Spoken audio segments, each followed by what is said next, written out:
à tous et bienvenue à Aubevoie. Ce site fête aujourd'hui ses 40 ans. Implanté sur plus de 600 hectares interdits au public, ce centre d'essai propose 60 km de pistes. Sur ces 35 pistes, il y a eu de belles histoires. Je m'appelle Laurent Urgon, je suis pilote d'essai Alpine Cars et depuis 2004 maintenant, j'utilise ce site pour développer l'ensemble des véhicules de Renault Group. Allez, je vous emmène avec moi et je vous raconte ces belles histoires. Aujourd'hui, on est à bord de la nouvelle Mégane E-Tech. Pour notre premier essai, on va rentrer sur la moyenne montagne. Donc c'est un circuit qui fait 5,8 km, très sinueux.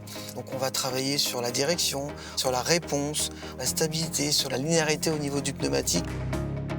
Chez Alpine Cars, on utilisait des pneus semi-slick qui sont très tendres et des fois, du coup, on marque quand même un petit peu la piste. On voit exactement où on est passé. Et c'est vrai que le responsable des pistes, des fois, il venait nous voir en disant « Dis donc, les gars, vous n'avez pas roulé un petit peu vite là sur la piste de montagne ?» Il dit « Non, non, on a roulé, on n'a pas dépassé le 90 km/h, mais comme on avait des pneus qui crissaient pas, et même dans des virages très serrés comme celui-ci, ça nous permettait de pouvoir quand même rouler à 90 km/h. Donc du coup, ça créait tout le temps des petits conflits entre eux et nous, toujours très amicaux, bien sûr, mais c'était quand même assez sympa.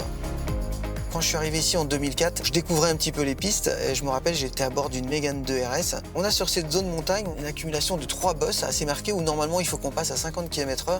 Et nous, c'était un petit peu de nuit et on est arrivé ici, on était à 90 km/h, peut-être un petit peu plus, et on a complètement, littéralement décollé. On est venu s'exploser au niveau des suspensions, aussi bien en compression qu'en détente. On n'avait absolument pas vu ces bosses et c'est vrai que ça nous avait assez marqué à l'époque. On s'est dit, tiens, ils ont quand même été assez coquins pour nous mettre des petites pièges sur cette piste qu'il faut quand même qu'on fasse très attention. Allez, donc là on a changé de monture puisqu'on est passé sur l'Alpine à 110 et on a aussi quitté la moyenne montagne pour venir maintenant sur la piste de comportement mouillé, la piste arrosée. Alors cette piste, c'est une piste qui fait 1 km 450. C'est une piste qu'on va utiliser pour faire la mise au point de nos systèmes pilotés, le SP, l'ABS, le traction control, mais aussi pour vérifier l'équilibre de la voiture. Là, par exemple, on voit, on est tout en travers. On a juste à faire un petit contrôle au niveau du volant pour contrôler la dérive.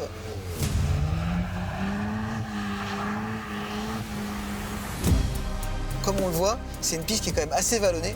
On a forcément des accumulations d'eau qui se font dans les parties basses. Donc il a fallu adapter un système d'arrosage pour avoir une hauteur d'eau à peu près équivalente sur la piste. Donc il fallait quand même être culotté pour dire on va créer une piste mouillée, vallonnée. C'est une belle prouesse aussi de technologie cette piste.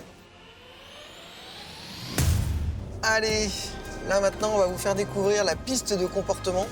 Donc c'est une piste que j'affectionne particulièrement. Elle fait 3,9 km. Elle est vraiment parfaite pour mon corps de métier, à savoir la mise au point châssis. Et au bout de ce virage, on a le pif-paf de sortie. Avec une Alpine, on peut s'amuser à faire un appel contre appel. Alors on va faire partir la voiture en travers d'un côté, on va faire un léger transfert de charge au milieu, elle va repartir en travers de l'autre et on va regarder comment la voiture ressort. C'est un virage qui est pas évident, il faut rentrer avec beaucoup de vitesse dedans.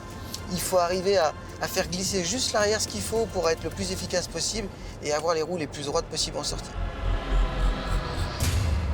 Sur ce circuit, on fait aussi beaucoup de baptêmes de piste. En 20 ans, il y a eu quelques petits loupés. Le virage qu'on vient de prendre, là, je suis sorti, j'ai mis quelques roues dans l'herbe et puis je suis venu toucher les grillages. Allez, donc là, on change complètement d'univers puisqu'on se retrouve au volant du Dacia Duster 4x4. Ne me demandez pas de savoir combien il y a de distance exactement, mais en tous les cas, ce qui est sûr, c'est qu'elle est très arpentée. Elle a tout ce qu'on peut retrouver pour développer un 4x4 aujourd'hui, des croisements de ponts, des trous de bombes. C'est la première fois que je viens sur cette piste. Je suis très curieux de la découvrir.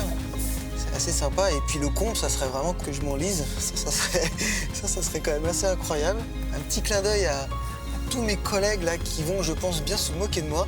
Puisque d'habitude, je suis plutôt partisan de la piste de comportement et de chercher la performance. Donc là, aujourd'hui, je change de registre complètement.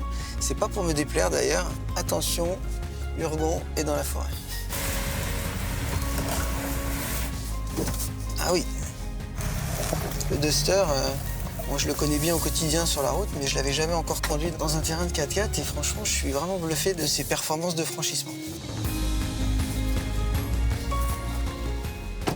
Et bien voilà, on a fait un rapide aperçu de toutes les possibilités que nous avons sur le centre technique d'Aubevoie. On peut bien sûr développer ici la consommation, la fiabilité, l'endurance, l'acoustique. Moi, ça a été un plaisir en tous les cas de vous faire partager ça. Bon anniversaire pour les 40 ans d'Aubevoie. À bientôt.